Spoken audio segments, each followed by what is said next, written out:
इस्लामाबाद की इंसदादी दहशतगर्दी अदालत में अपोजिशन लीडर उमर अयूब के खिलाफ 4 अक्टूबर एहतजाज पर दर्ज 9 मुकदमात में अबूरी जमानतों पर समाअत हुई।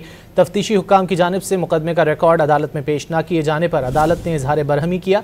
मजीद जानेंगे डॉन न्यूज़ के नुमाइंदे ताहिर नसीर से। ताहिर, बताएगा क्या कहना था अदालत का?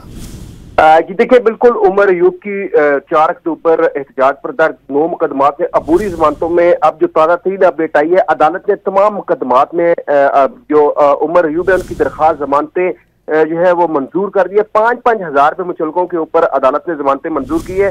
दौरान समाअत जज अबुल हसनात जुल्करनैन ने प्रोसिक्यूटर राजा नवीद से इस्तफसार किया क्या तफ्तीशी रिकॉर्ड लेकर आया, जिस पर प्रोसिक्यूटर राजा नवीद ने अदालत को आगाह किया कि अभी तक प्रोसिक्यूटर रिकॉर्ड लेकर नहीं आया, जिस पर अदालत ने रिमार्क दी कि क्या लोहे के बने हुए रिकॉर्ड ही नहीं आता। जब रिकॉर्ड का कहे कभी कोई बहाना कभी एहतजाज ड्यूटी।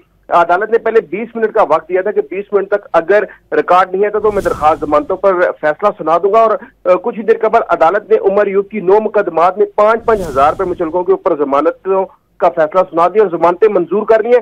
दौरान समाअत अदालत ने प्रोसिक्यूटर राजा नवीद से मुकालमा करते हुए कहा कि ये नवाबों की तरह पुलिस एहलकार आते हैं, मैं इनका मुलाजिम नहीं हूँ, मैं IG या DIG का मुलाजिम नहीं हूँ कि इनके रिकॉर्ड का इंतजार करता हूँ। ताहम अदालत ने उमर अयूब की 9 मुकदमात में अबूरी दरखास्त जमानतें 5-5 हजार मुचलकों के ऊपर मंजूर कर लिया। और उमर अयूब के खिलाफ जो मुकदमात दर्ज थे उनमें थाना शहजाद टाउन था, तरनोल कोसार के 3 मुकदमात थे, थाना नून के 2 मुकदमात थे, अपारा और थाना मरगला का 1-1 मुकदमा दर्ज था। जी बहुत शुक्रिया ताहिर नसीर इन तफसीलात के लिए।